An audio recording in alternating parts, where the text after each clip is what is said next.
Good morning to all of you. मेरा नाम चंदन कुमार झा है। एडुकॉप के इस यूट्यूब चैनल में आप सभी का बहुत बहुत स्वागत है। जैसा कि आप सभी जानते हैं, इस चैनल पे जेईई मेंस, जेईई एडवांस्ड और नीट की तैयारी होती है, जिसमें फिजिक्स आप लोग को अजीत सर पढ़ा रहे हैं, मैथ्स मैं पढ़ा रहा हूँ आप लोग को। फिजिक्स में अभी थर्मोडायनेमिक्स चल रहा है, मैथ्स में हम लोग कोऑर्डिनेट ज्योमेट्री कर रहे हैं, कोऑर्डिनेट ज्योमेट्री में पैराबोला चल रहा है। पैराबोला में आज लेक्चर नंबर 13 है। आज थ्योरी पोर्शन का अंतिम लेक्चर है, लास्ट लेक्चर है। कल से हम लोग 3 क्लास PYQ सेशन करेंगे। बस 1-2 छोटे छोटे टॉपिक हैं जो बचे हुए हैं, जो आज हम लोग करेंगे।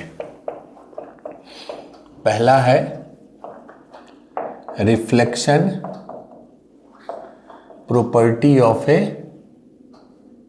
पैराबोला। ये कहीं ना कहीं आपके ऑप्टिक्स से रिलेटेड है। ये जब हम लोग पढ़ते हैं लाइट चैप्टर 11th 12th में, तो चूँकि मिरर जो होते हैं, मोस्टली मिरर जो होते हैं वो स्फेरिकल शेप के होते हैं या पैराबोलिक शेप के होते हैं। ठीक है, तो रिफ्लेक्शन प्रॉपर्टी कहने का मतलब है ऑफ ए पैराबोला कि अगर कोई एक पैराबोला है, जनरल इक्वेशन है इसका y² = 4ax, तो 2-3 चीज समझना है। पहला, इसका अगर ये फोकस है S A,0, पहला चीज है कि अगर कोई रे ऑफ लाइट हो और एनीथिंग एल्स, कोई भी ऐसा रे हो जो फोकस से ओरिजिनेट करता है, ठीक है। मतलब इस पॉइंट्स पे अगर कोई सोर्स ऑफ लाइट आप समझ लीजिए, तो अगर कोई भी सोर्स ऑफ लाइट यहां से ओरिजिनेट करता है, तो after reflection it moves parallel to axis. Axis मतलब यहां x एक्सिस है, y एक्सिस। इस पैराबोला का एक्सिस क्या है? x एक्सिस है। मतलब कहने का कि अगर कोई रे ऑफ लाइट यहां से ओरिजिनेट किया तो इस पॉइंट पे रिफ्लेक्शन होगा।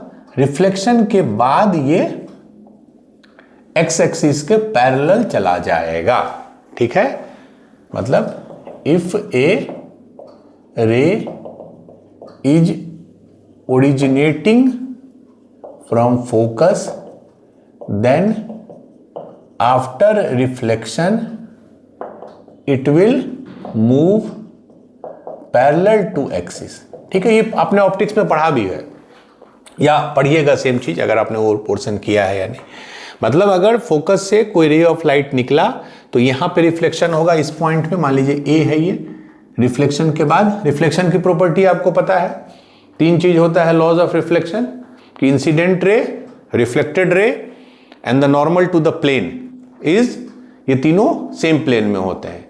और दूसरा क्या होता है? Angle of incidence is equal to angle of reflection. ये 2 चीजें, जैसे ये है, कोई लाइट इंसिडेंट यहां हुआ, ये नॉर्मल है, ये इंसिडेंट, ये रिफ्लेक्टेड, तो एक प्रॉपर्टी है कि तीनों सेम प्लेन में होंगे, ये और ये। और दूसरा कि जो एंगल ऑफ इंसिडेंस होगा I, एंगल ऑफ इंसिडेंस वो होता है जो इंसिडेंट रे नॉर्मल के साथ बनाता है, that will be equal to angle of reflection जो रिफ्लेक्टेड रे नॉर्मल के साथ बनाता है। ठीक है, ये प्लेन मिरर में है, सेम लॉजिक यहां पे है। चलिए, ठीक है, ये पहला है। दूसरा, इसी का reverse, if a ray of light is coming from, मान लीजिए ये पैराबोला है, इसके इस साइड को मैं साइड A बोलता हूं और इस साइड को B बोलता हूं।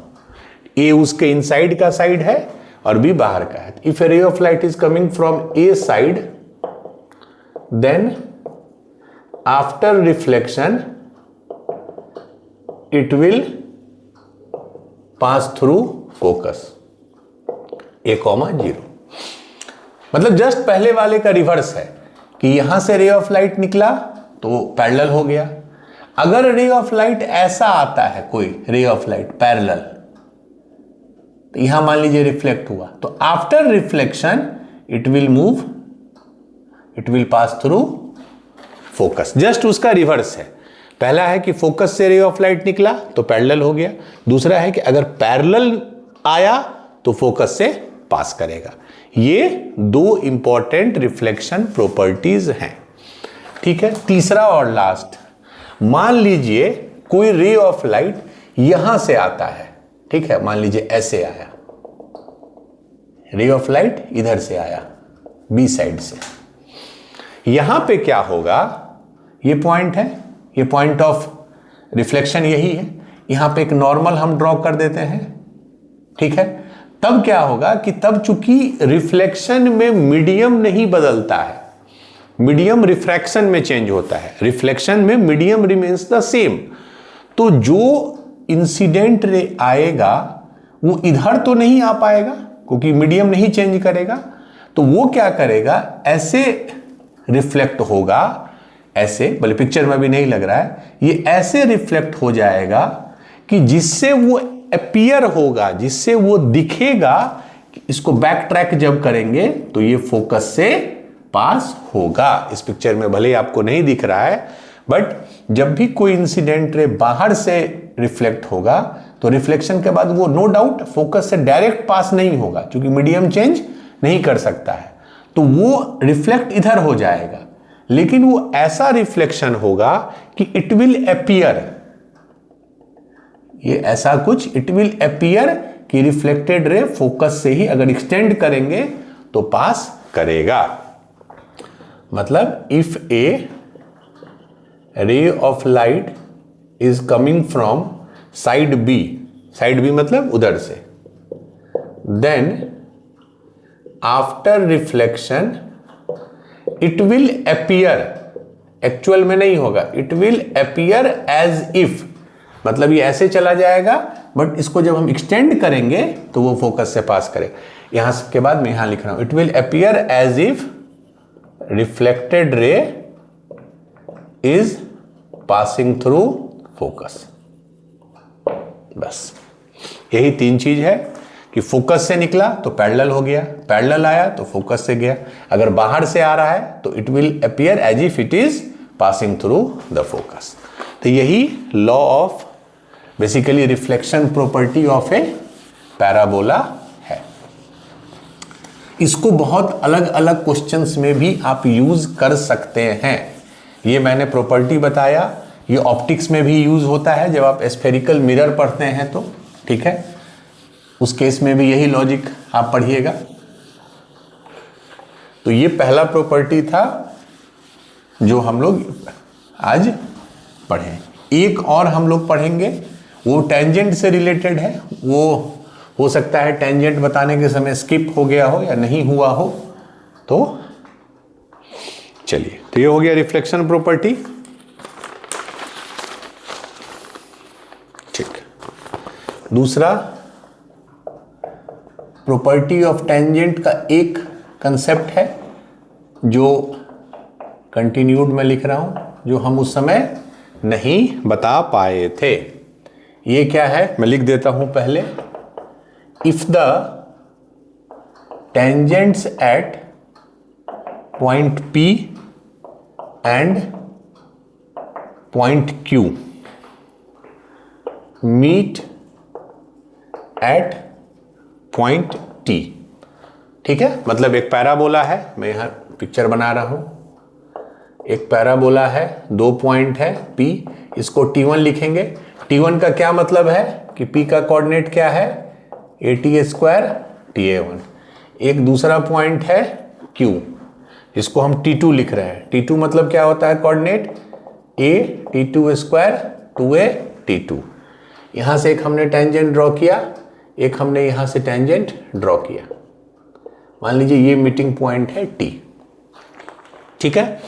T का कोऑर्डिनेट क्या होता है, मीटिंग पॉइंट का हमने क्या बताया था, कैसे आपको याद रखना है, इन दोनों के जो x कोऑर्डिनेट होते हैं उसका GM इसका x कोऑर्डिनेट होगा, मतलब T का कोऑर्डिनेट ऐसा हो जाता है, और इन दोनों का जो y कोऑर्डिनेट है उसका जो AM है वही इसका y कोऑर्डिनेट हो जाता है, मतलब ऐसा हो जाता है। ये हमने ऑलरेडी पढ़ा है। इसका फोकस है SA,0। सेटअप समझ लीजिए, there is a point P, उस पे टेंजेंट ड्रॉ किया, there is a point Q, उस पे टेंजेंट ड्रॉ किया, वो T पे मीट कर रहा है। तो P का कोऑर्डिनेट पता है, Q का पता है, T का पता है, और s का तो पता ही है a,0, ठीक है। इसको मान लीजिए हम इससे मैच करा दिए और ये पॉइंट Q है तो ये Q। चलिए, तो इसमें सेटअप यही है, इसमें 2-3 चीजें थ्योरम है, मैं यहां लिख रहा हूं, फिर हम लोग उसको प्रूफ करेंगे। थ्योरम पहला, ये S है focus, S t² is equal to SP into SQ। मतलब S से T की दूरी जो पॉइंट ऑफ इंटरसेक्शन है उसका जो स्क्वायर होगा वो SP माने ये मल्टीप्लाइड बाय SQ होगा, ठीक है। ST² is equal to SP into SQ। ये पहला थ्योरम है।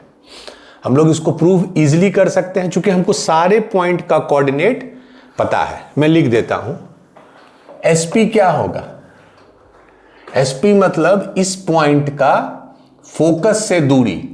पैराबोला में हमने क्या बताया था, जब भी किसी पॉइंट का फोकस से दूरी होगा that will be same as इस पॉइंट का डायरेक्ट्रिक्स से दूरी। और डायरेक्ट्रिक्स से दूरी कितना होगा, इसका x कोऑर्डिनेट है AT² इधर और इधर a। हमने बहुत सारे क्वेश्चन में किया है, क्योंकि x बराबर -a पे ये डायरेक्ट्रिक्स होता है, तो s से p की दूरी वही होगी जो p से डायरेक्ट्रिक्स की होगी, ठीक है। तो SP हो जाएगा a प्लस AT², ठीक है। ये बेसिकली p का फोकल लेंथ हो गया। अच्छा, SQ क्या हो जाएगा, सिमिलरली a प्लस AT², ठीक है। अच्छा, SP हो गया, SQ हो गया। ST क्या होगा, आपको चूंकि S पता है और T पता है तो आप ST निकाल सकते हैं। ST क्या होता है, √x2 माइनस x1 का होल स्क्वायर, मतलब AT1T2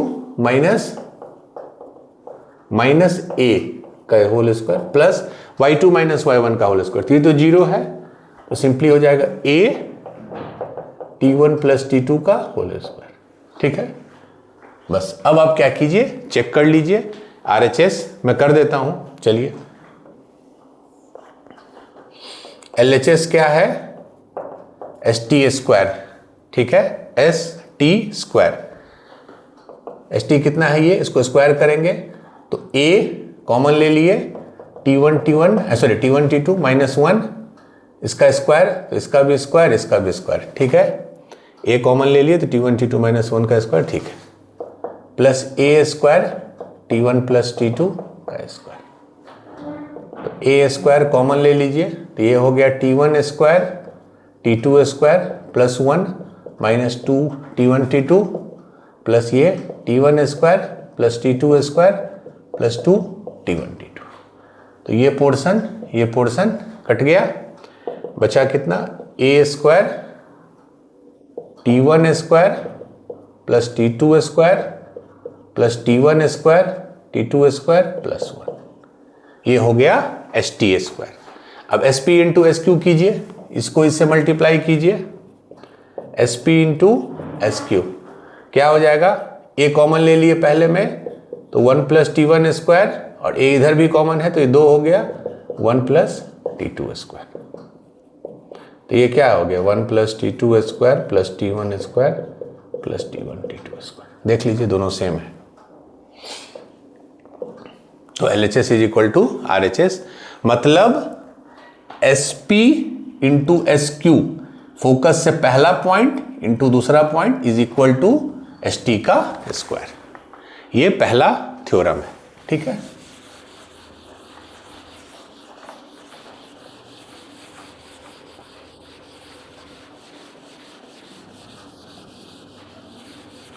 सेटअप आपको याद रखना है, तभी आप उस रिजल्ट को यूज कर सकते हैं। चलिए, दूसरा थ्योरम है इसी सेटअप में, ठीक है। Next is triangle SPT and triangle STQ are similar, ठीक है। सिमिलर ट्रायंगल पढ़ा था हम लोगों ने 10th में। कन्ग्रुएंट में क्या होता है, सेम होता है, exact same size same shape. Similar मतलब शेप सेम होगा, साइज अलग अलग हो सकता है, ठीक है। तो अभी ही हमने क्या रिजल्ट देखा था, ST² is equal to SP into SQ। S T square को हम क्या लिख सकते हैं, S T into S T square. तो एक एस टी इधर ले आइए, मान लीजिए, तो S P by S T बराबर S T by S Q. अब आप ध्यान से इस दोनों ट्रायंगल को देखिए, S P by S T, इस ट्रायंगल को देखिए, इस ट्रायंगल को, और एक बार इस ट्रायंगल को देखिए, S P by S T, S P by S T, मतलब ये साइड डिवाइडेड बाई ये साइड, मतलब इस साइड और इस साइड का रेशियो, ठीक है, that is equal to S T ये साइड डिवाइडेड बाई ये साइड। तो जब भी दो ट्रायंगल को आप सिमिलर प्रूव करते हैं, तो जैसे मैं यहां दिखाऊं, दो ट्रायंगल है A B C P Q R, ये सिमिलर कब होता है, जब इसके साइड्स प्रोपोर्शनल होते हैं, मतलब जब A B by P Q ये इसके proportional, A C by P R is equal to B C by Q R. यही आपका कंडीशन होता है ना, this is the condition for similarity, ठीक है, मतलब साइड सेम ना हो, नो प्रॉब्लम, बट एटलीस्ट वो प्रोपोर्शनल हो, ठीक है, तब वो सिमिलर ट्रायंगल कहलाता है। और एंगल इस केस में, सिमिलर के केस में एंगल मस्ट बी सेम, ठीक है। उसी तरह उस लॉजिक से देखिए, तो this side by this side is equal to this side by this side. और आप इस चीज को दूसरे वे में भी देख सकते हैं, जैसे आप इस रेशियो को देखिए, मैं इसको ये भी लिख सकता हूं, ए बी ए सी इधर ले आऊं, तो A B by A C is equal to P Q by P R A C, मतलब this side by this side, ध्यान से देखिए, this side by this side is equal to this side by this side, ठीक है। मतलब एक तो option है कि आप क्रॉसपॉन्डिंग साइड को कंपेयर कीजिए, इसको इससे, इसको इससे, दूसरा है कि this by this is equal to this by this. अगर वैसा है तो ट्रायंगल सिमिलर है। तो उसी लॉजिक से चूंकि हमारा S P by S T is equal to S T by S Q है, तो वी कैन से जो हमारा ये ट्रायंगल है एस पी टी, क्योंकि क्या हमने रेशियो लिया है S P by S T, तो दिस एस पी टी। इसमें हमने ऊपर में क्या लिया था रेशियो, दूसरा वाला देखिए एस टी, पहले हमने एस टी को लिया, ठीक है, तो ट्रायंगल हो जाएगा एस टी क्यू, सिमिलर, ये सिमिलर टू का सिंबल होता है, ट्रायंगल एस टी क्यू। इसमें एक चीज जान लीजिए, सिमिलर ट्रायंगल में ना सीक्वेंसिंग इज वेरी इंपॉर्टेंट, ये हमेशा याद रखिए। मतलब A B C P Q R के सिमिलर है तो ए बी सी ही हम लिखेंगे, A B C is similar to, अगर पी क्यू आर बोलते हैं तो हम ये नहीं लिख सकते हैं triangle A C B is similar to triangle P Q R. Sequencing is very important, this by this is equal to this by this, ये नहीं कर सकते हैं हम कि दिस बाई दिस, जो रेशियो है वो एक सीक्वेंस में अगर फॉलो हो रहा है, उसी लॉजिक से आप ट्रायंगल का नेमिंग देखिए, एस पी टी, क्यों, पहले हमने एस पी लिया था, फिर हमने एस टी लिया, बट इस ट्रायंगल में ऊपर में एस टी है, पहले हमने एस टी लिया फिर एस क्यू लिया, इसीलिए हमने लिखा है triangle S P T is equal to S T Q. ये हमारा थ्योरम नंबर 2 है। थर्ड है, एक लास्ट है, वो भी सिमिलर ट्रायंगल का ही कंसेप्ट है। क्या होता है सिमिलर ट्रायंगल में, जो क्रॉसपॉन्डिंग एंगल्स होते हैं वो सेम होते हैं, ये आप ऑलरेडी 10th में पढ़े हुए हैं, sides are proportional and corresponding angles are equal. तो चूंकि हमारा triangle S P T is similar to triangle S T Q है, ये सेकंड थ्योरम था, ठीक है। तो चूंकि ये दोनों ट्रायंगल हमारे सिमिलर हैं, तो इसका बोलना है थ्योरम नंबर 3 का, पहले मैं लिख देता हूं, बोथ दिस लाइन, ये हो गया आपको P T and Q T and Q T subtend equal angle at focus, ठीक है। Both TP TP T Q बोल रहा है, ठीक है, टीपी को हम पीटी भी लिख सकते हैं। मतलब ये जो लाइन है, ये लाइन मैं ऐसे कर रहा हूं, और टी क्यू, और ये जो लाइन है, ये दोनों फोकस पे इक्वल एंगल बनाएंगे। मतलब दिस एंगल, मान लीजिए इसको थीटा मान लिए, तो ये भी थीटा होगा, ठीक है। अगेन चूंकि हमको पता है S P by S T is equal to S T by S Q, we know S P by S T, तो जो दोनों के बीच का एंगल है क्या है, थीटा। इस ट्राइंगल में देखिए S T by S Q, तो जो दोनों के बीच का एंगल है थीटा, वो दोनों सेम होगा, क्योंकि सिमिलर ट्राइंगल में कॉरस्पॉन्डिंग एंगल्स आर इक्वल। मतलब angle P S T will be equal to P S T will be equal to Q S T, ठीक है। क्यों, दिस बाई दिस सेम है, इसको देखिए S P by S T, S P by S T, अगर ये दोनों का रेशियो सेम है तो बीच का जो एंगल होगा थीटा, चूंकि इन दोनों का रेशियो सेम है, उसके बराबर है, तो इसके बीच का एंगल भी होगा थीटा। तो this angle will be equal to this angle. तो ये टेंजेंट का एक सेटअप था कि अगर दो पॉइंट है पी और क्यू, दोनों पे अगर हम टेंजेंट ड्रॉ करते हैं तो एक पॉइंट पे मीट करता है टी। तो पहला रिजल्ट क्या था कि S P into S Q, ठीक है, दोनों फोकल लेंथ का जो प्रोडक्ट है that is equal to S T square, ये पहला है।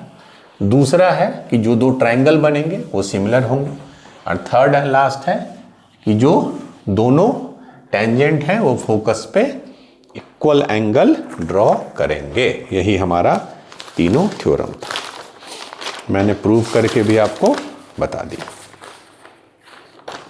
चलिए we will do 2 questions and then we will wind up. पहला तो बहुत सिंपल है, दूसरा थोड़ा अच्छा question. If a comma b is the midpoint of chord passing through the vertex of the parabola, क्या पैराबोला है, y square is equal to 4x, मतलब इसमें a कितना है 1। देन पहला ऑप्शन a बराबर 2b, a और b ये है। दूसरा ऑप्शन a बराबर b बाई 2। तीसरा option a square is equal to 2b and चौथा option b square is equal to 2a। ठीक है, पहले पिक्चर बना लीजिए, बहुत सिंपल क्वेश्चन, 1 मिनट का भी नहीं है। If ab is the mid point of the chord, chord क्या है, passing through the vertex, vertex 0 0 होता है। मान लीजिए कोई ये पॉइंट है p, इसका कोऑर्डिनेट क्या होगा, 80 स्क्वायर 280, ये मेरा कॉर्ड है। हम 80 स्क्वायर अभी नहीं लिखेंगे, रीजन बीइंग कि a ऑलरेडी टर्म यूज है, और वैसे भी a लिखने की भी जरूरत नहीं है, क्योंकि इस पैराबोला में अगर इसको हम स्टैंडर्ड से कंपेयर करें तो a कितना आ गया 1, तो सीधे इस पॉइंट को हम लिख सकते हैं a1 है तो t स्क्वायर और a1 है तो 2t, मतलब p का कोऑर्डिनेट है t स्क्वायर 2t और वर्टेक्स है 0 0, तो ऑब्वियसली ये इसका ओरिजिन है। इसका जो मिड पॉइंट है वो बोल रहा है a, b है। तो चूंकि अगर आपको ये पॉइंट पता है, ये पॉइंट पता है, तो मिड पॉइंट कैसे निकालते हैं, दोनों का सम बाई 2। तो a को क्या लिख सकते हैं, t square plus 0 that is t square by 2। b को क्या लिख सकते हैं, b y coordinate plus y coordinate by 2, तो 2t plus 0 that is 2t, तो 2t by 2 that is t। b का वैल्यू आ गया t।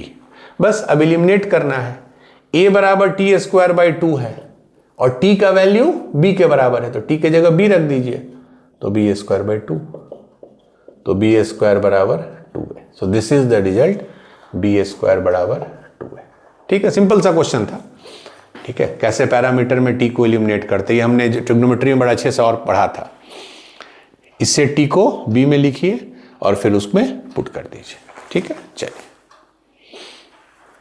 अब एक क्वेश्चन हम लोग करेंगे जो अच्छा क्वेश्चन है, उसको ध्यान से देखिएगा और बनाने के लिखने के बाद पहले खुद से ट्राई करना है और उसके बाद ही सॉल्यूशन देखना है अगर जरूरत पड़े तो।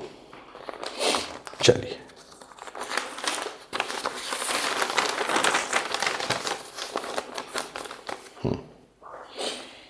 ये अच्छा क्वेश्चन है। To tangents on the parabola, दो टेंजेंट है पैराबोला पे आर, टेंजेंट का इक्वेशन दे दिया है x माइनस वाई बराबर 0 एंड x प्लस वाई बराबर 0। ठीक है, क्लियर है। Point 2,3 is the focus of parabola. 2,3 is the focus of parabola. Then equation of tangent at the vertex is क्या होगा? अच्छा क्वेश्चन है, ध्यान से समझिए। एक पैराबोला है, बस उसने ये बोला है कि इस पैराबोला का दो टेंजेंट है, एक है x माइनस वाई बराबर 0 सिंपल सा लाइन है, एक x प्लस वाई बराबर 0 सिंपल सा लाइन है। ठीक है, चूंकि पैराबोला ड्रॉ करना टफ है, ये सिंपल पैराबोला ऐसा नहीं है y स्क्वायर बराबर 4ax, तो पहले हम इस लाइन को ड्रॉ कर लेते हैं। x माइनस वाई बराबर 0 मतलब y बराबर x, मतलब ये लाइन है। दूसरा है x प्लस वाई 0 तो y बराबर माइनस x, तो ऐसा लाइन है। ठीक है, ये है मेरा L1, ये है मेरा L2। L1 हम इसको मान रहे हैं और L2 इसको। हमको बस ये बोला है कि ये दोनों जो लाइन है ये हमारे पैराबोला का टेंजेंट है। ये दोनों लाइन कहां पे टेंजेंट है, किस पॉइंट पे टेंजेंट है, हमको नहीं पता है। ठीक, हम एक रफ पिक्चर हम अपने हिसाब, अच्छा पॉइंट 2,3 इज द फोकस, तो 2,3 मान लीजिए ऐसा है, 2,3, 2,2 तो इस पे लाई करेगा क्योंकि y बराबर x लाइन है, तो 2,3 थोड़ा इससे ऊपर हो गया, तो ये हमारा फोकस है। ठीक है, तो कुछ इस तरह का मैं अभी रफ बना रहा हूं। मान लीजिए ऐसा ऐसा कोई पैराबोला है, ऐसा रफ। ठीक है, 2,3 फोकस है, मतलब ये इसका एक्सिस हो गया, एक्सिस पे ही फोकस लाई करता है, ये एक्सिस हो गया, ये पहला टेंजेंट हो गया, ये दूसरा टेंजेंट हो गया। ये क्लियर है। अब आपको equation of tangent at vertex, मान लीजिए, अब मैं ये नहीं बोल रहा हूं कि यही वर्टेक्स है, आपको अपीयर हो रहा है this is not the case कि यही वर्टेक्स है। मैंने एक रफ बस पिक्चर बनाया।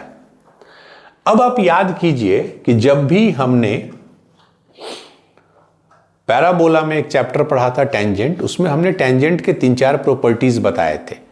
एक कि अगर फोकल कॉर्ड के एंड पॉइंट से टेंजेंट ड्रॉ करते हैं तो वो हमेशा डायरेक्ट्रिक्स पे मीट करता है, दोनों टेंजेंट के बीच में 90 डिग्री एंगल होता है। उसी में एक हमने प्रॉपर्टी बताया था, मैं फिर से यहां उसको रिवाइज करा रहा हूं, कि अगर कोई पैराबोला है, ठीक है, कोई भी एक पॉइंट है P पे हमने टेंजेंट ड्रॉ किया, कोई एक फोकस है a,0, तो ध्यान से सुनिए, सॉरी, फोकस का जो फुट ऑफ परपेंडिकुलर होगा, ये एक प्रॉपर्टी हमने बताया था, foot of perpendicular of focus on any tangent, मतलब जैसे यही टेंजेंट है तो इस पॉइंट का इस लाइन पे जो फुट ऑफ परपेंडिकुलर होगा on any tangent will lie on tangent at vertex. ये हमने प्रॉपर्टी बताई थी। मतलब इससे अगर आप इस लाइन पे एक फुट ऑफ परपेंडिकुलर ड्रॉ कीजिएगा तो वो देखिएगा वो यहीं पे आएगा। ठीक है, क्यों? क्योंकि यही है tangent at vertex. This is the line जो टेंजेंट एट वर्टेक्स है। मतलब फोकस का जो फुट ऑफ परपेंडिकुलर होता है वो हमेशा टेंजेंट एट वर्टेक्स पे ही लाई करता है। इसका मतलब इस पॉइंट का फोकस का 2,3 है फोकस, इसका फुट ऑफ परपेंडिकुलर अगर इस टेंजेंट के रेस्पेक्ट में हम देखें तो वो भी टेंजेंट एट वर्टेक्स पे लाई करेगा। तो हमको टेंजेंट एट वर्टेक्स पे एक पॉइंट मिल गया। इस फोकस का अगर हम फुट ऑफ परपेंडिकुलर दूसरे टेंजेंट के रेस्पेक्ट में देखें तो ये भी टेंजेंट एट वर्टेक्स पे लाई करेगा। तो बेसिकली हमको टेंजेंट एट वर्टेक्स पे लाई करने वाले 2 पॉइंट मिल गए। और अगर किसी भी लाइन पे लाई करने वाला 2 पॉइंट आपको मिल जाता है तो आप इसका इक्वेशन इजीली निकाल सकते हैं। एक पॉइंट ले लीजिए और स्लोप इसका निकाल लीजिए, ठीक है। तो मैं थोड़ा बैकग्राउंड में जाके मैंने आपको ये बता दिया, थ्योरम ऑलरेडी बताया हुआ था, बट आई थॉट कि उसको फिर से एक बार। तो फोकस का फुट ऑफ परपेंडिकुलर निकालना है दोनों टेंजेंट के रेस्पेक्ट में। तो पहला फर्स्ट फोकस है 2,3, इसका हम निकालते हैं फुट ऑफ परपेंडिकुलर इस लाइन के रेस्पेक्ट में। तो ये लाइन क्या है, x माइनस वाई बराबर 0, मतलब लाइन है x माइनस। कैसे निकालते हैं foot of perpendicular, x minus 2 by a is 1 बराबर y minus 3 by b is minus 1 बराबर minus ax1 that is 2 minus 3। तो 2 माइनस 3 कितना हो गया, minus 1 divided by A square plus B square, तो 1 प्लस 1 2, तो ये हो गया 1/2, ठीक है। तो उससे x निकल गया आपको, ये कर दीजिए, ये 2x माइनस 4 बराबर 1, तो x is equal to 5/2। y कितना आ गया, इसको कीजिए 2, इधर देखते हैं, 2y माइनस 6 बराबर -1, तो 2y is equal to -1 plus 6 is 5, तो y इज इक्वल टू 5/2।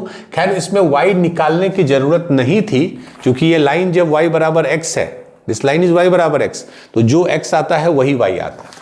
तो मतलब पहला आपको पॉइंट मिल गया 5/2, 5/2, ठीक है।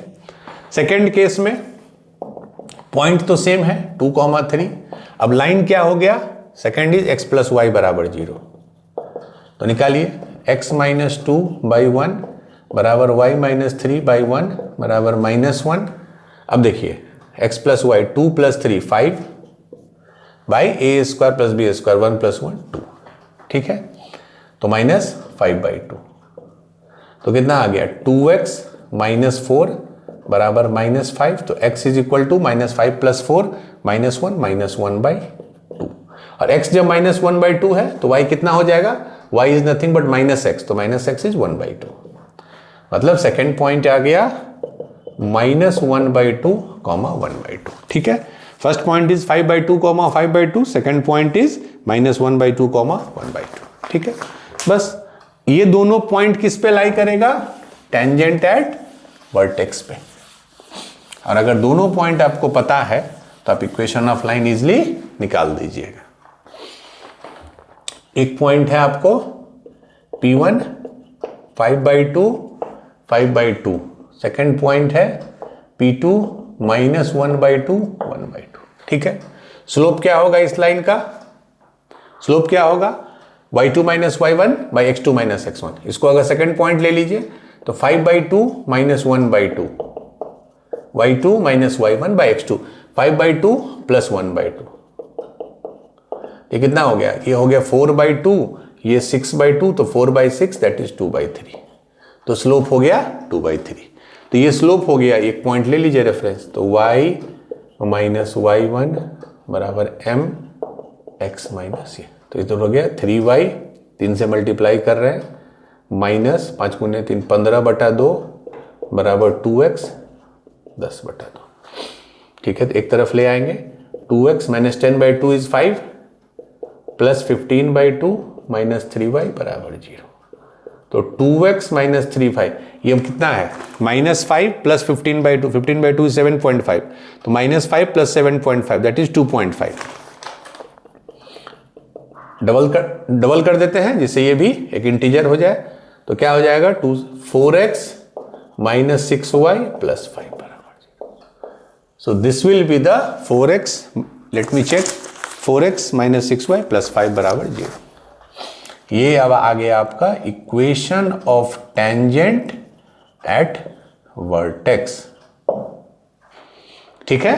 तो ये प्रॉपर्टी बहुत इंपॉर्टेंट प्रॉपर्टी थी जो हमने किया कि किसी भी फोकस का फुट ऑफ परपेंडिकुलर किसी भी टेंजेंट के रेस्पेक्ट में हमेशा टेंजेंट एट वर्टेक्स पे ही लाई करेगा।